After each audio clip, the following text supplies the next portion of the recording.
following that intense weekend clash between Donald Trump and Volodymyr Zelensky at the Oval Office, the European Union has stepped in to provide their support to Zelensky. The heated debate in Washington, D.C. over the Russia-Ukraine war has prompted EU intervention. UK Prime Minister Keir Starmer stated that the UK, France and Ukraine will present a peace deal to Trump. Now, Starmer spoke with French President Emmanuel Macron and Trump after hosting Ukrainian President Volodymyr Zelensky at Downing Street. He reiterated that a peace deal in Ukraine would only be viable if a European peacekeeping force had security guarantees from America. Zelensky, meanwhile, thanked Europe and UK for their support and said that he understands the importance of America also for peace in Ukraine. Дорогі українці, українки, повертаємось додому. Як підсумок цих днів, чітка підтримка Європи, більше єдності, ще більше готовності співпрацювати, всі єдині в головному, щоб мир був реальним, потрібні реальні гарантії безпеки. І це позиція всієї нашої Європи, усього континенту. Британія, Європейський Союз, Норвегія, Туреччина. Сьогодні ми скоординували наші позиції, буде багато зустрічей, багато спільної роботи. Найближчими днями, найближчими тижнями буде дипломатія заради миру. І заради того, щоб всі ми були разом. Україна, вся Європа і обов'язково Америка. Звісно, ми усвідомлюємо важливість Америки. І ми вдячні за всю підтримку, яку ми отримали від Сполучених. This weekend, I've been hosting European leaders here in London to work together for the security of the United Kingdom, Ukraine, and Europe as a whole. Through my discussions over recent days, we've agreed that the UK, France, and others will work with Ukraine on a plan to stop the fighting. Then we'll discuss that plan with the United States and take it forward together. Our starting point must be to put Ukraine in the strongest possible position now, so that they can negotiate from a position of strength.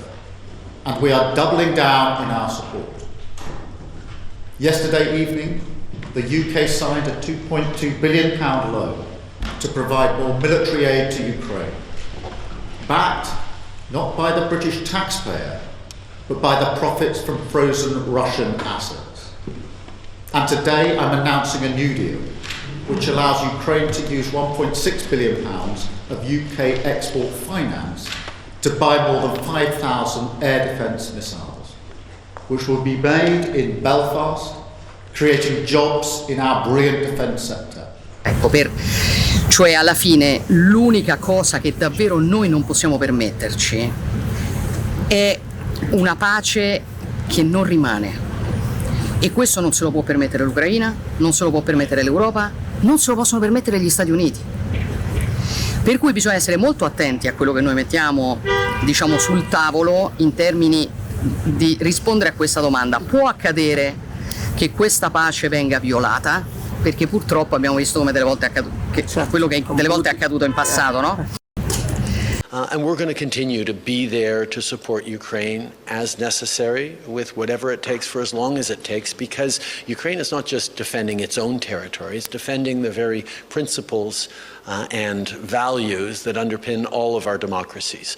So as we look at what's going to be necessary in the coming years, I can assure you that Canada and Canadians will be there. Wszyscy też są przekonani, że Europa musi wziąć na siebie coraz więcej odpowiedzialności i zacząć dźwigać te ciężary związane z budową przemysłu zbrojeniowego, zwiększonej pomocy dla Ukrainy w czasie wojny, większych wydatków w ramach NATO na swoje budżety obronne. Durante muito tempo a União Europeia defendia que era preciso conversar só com Zelensky e não com Putin.